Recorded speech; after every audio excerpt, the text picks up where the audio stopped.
Okay, it's another weekend and we're going to continue with the insulation on the walls, so I'm just going to get straight into it.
Okay, back again for another day. Hopefully this is the last day of insulation of the walls, but I'm just going to jump in and get straight to it. So hopefully I can knock this out for today and we can move on to another project next time.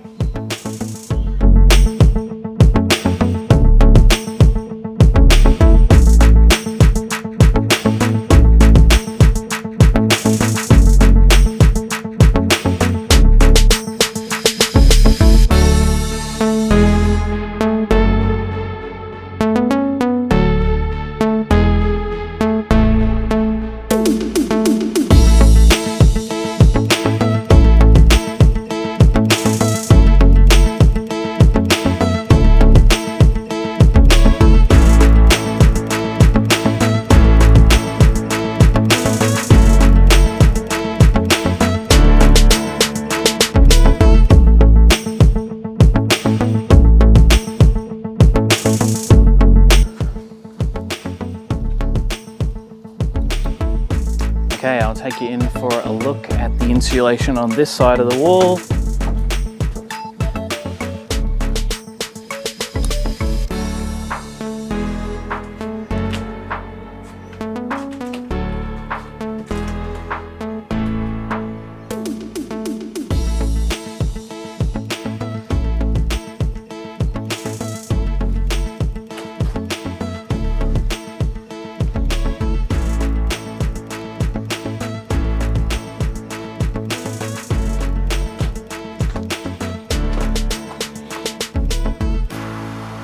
And then in the doors, so I'm just going to tape up the gaps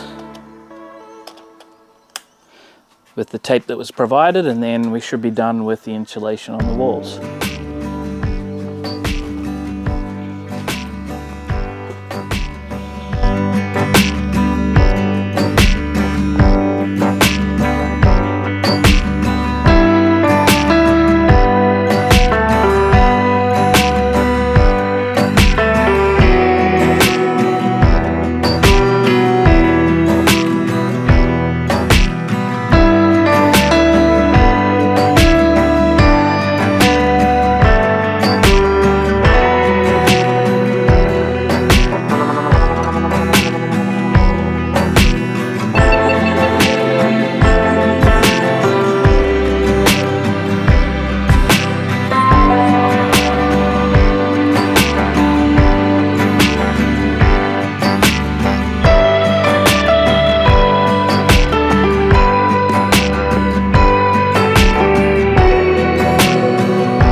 Okay, took a short break there due to a bit of bad weather, a little bit of rain came in, so quick break there, and now I'm just going to finish off the last bits of the insulation taping, and then that should be it for this.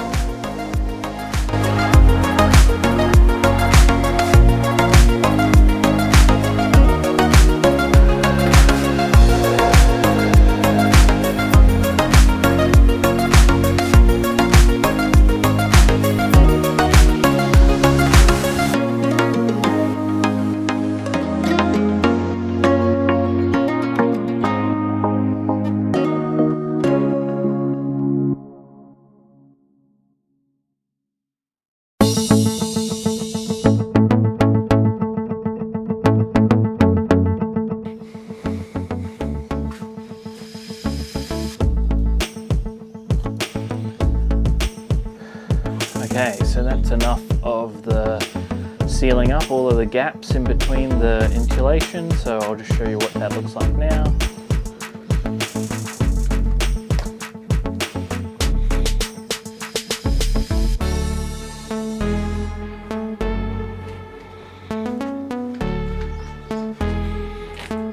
So I guess blocking up all of those gaps means that less of the heat can get through in any of the spots. There's some places where I wasn't as thorough, like down here, because we've got those plastic clips in between. So I didn't bother going in between there. And then up the top here, I have got a bit of a gap in between where I've stuffed the insulation down behind that pillar. But there's the driver's side, and then we've got the passenger side here. All done. So I think that actually means that we can move the first part of insulation to done. So let's go have a look at that. Okay, here's our task board, and I'm going to move insulation part 1 to done. So that means we've insulated the walls and the doors, and still got insulation part 2 to do and sound deaden roof to do, because those are all part of the roof job and we can't do that just yet. I've still got line floor, cut floor panels and attached floor panels. Technically cut floor panels has been done, but I might be redoing that as I made some mistakes, but we'll see. What I've done might be good enough. And if it's good enough, then line floor is also done, and it would just be attached floor panels that's left to do. So that's where we're at right now.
Okay, so with the side door open, we can see a little bit better. Let's head in. So we have the bed couch on the left and right.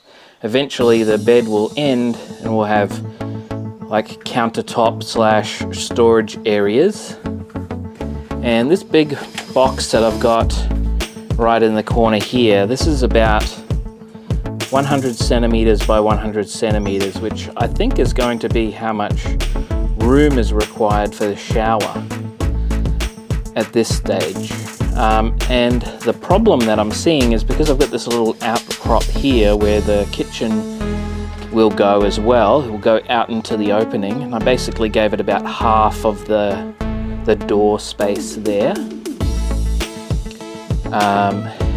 This little walkway here is just too small to walk through here. It's not going to be comfortable, but we definitely do have a nice big entrance to walk in there, and the space in between the two sides is nice and big.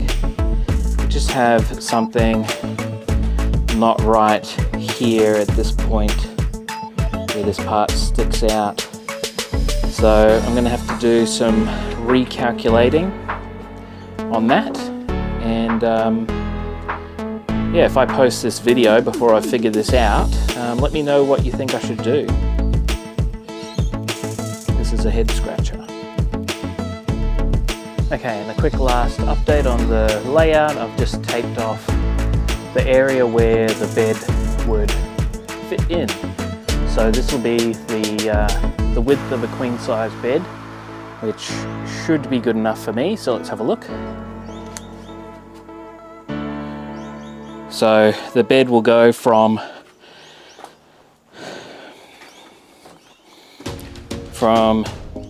this point here. I should tape it down there, but we'll see, to where this cross blue line is, across there. So looking from this side, so that's how long the bench seats and bed will be at this stage, pending reassessment. So yeah, let me know what you think. And just one more thing that I thought of now that the layout's down on the floor panels is I preferred to be able to actually get through to the driver's seat directly through here and be able to just slip through there through the middle seat. But because the shower is coming out so far, that's going to make that difficult. So yeah, we're going to be doing some re-evaluation there on the shower and how big it needs to be and how much room the framing is going to need, because it is definitely removing some of the capabilities that I wanted to have. One being able to jump through to the driver's seat straight from the back here, and then also being able to comfortably walk in from the side door here through to the back area. Alright, I'm back again today working on the van, and I've attached the subfloor down into the van, and I've had to work around some of the mistakes that I've made so far. Like I've put some foam, expanding foam in the gaps in between the panels because they weren't perfectly shaped. But today is scraping off the excess of that and moving on to the next step. So I'll show you that now.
Okay, let me show you what I've got done here. So I've added foam, expanding foam along the gaps that I had in between the wheel wells and in between the floor panels, these two floor panels here. And I still have a gap up front because I haven't decided exactly what I'm going to do there. So I might end up using some foam there as well. You might also notice that the shower section that I've taped off is a little bit smaller than it was before. So it used to be 1 meter deep into the middle, and now it's just 70 centimeters, which gives a lot more space here for the potential to walk through here, and then also to get into the cab if I want to do that. So hopefully that's enough space. We'll figure that out soon. Okay, let's take a look at the board here. And actually, we attached the floor panels yesterday and I just didn't record that. So we've actually done line floor and attached floor panels. So we can move those over here. And what we're up to now is sound deaden the roof. So now that I've decided where the holes in my roof will need to go, I'm able to apply the sound deadening to the places where those holes won't be, and then we can also move on to the insulation in the roof, which I'll include in sound deaden roof. We'll leave insulation part 2 because that has to wait until a lot of the framing is done. Since we have no more left on the subfloor, we can move subfloor to done as well. So, moving along, albeit slowly, still moving along. So now I'm going to apply the sound deadening and the insulation to the roof in the areas where I'm not cutting the holes. So that's a lot of the same, and I'll finish that off now.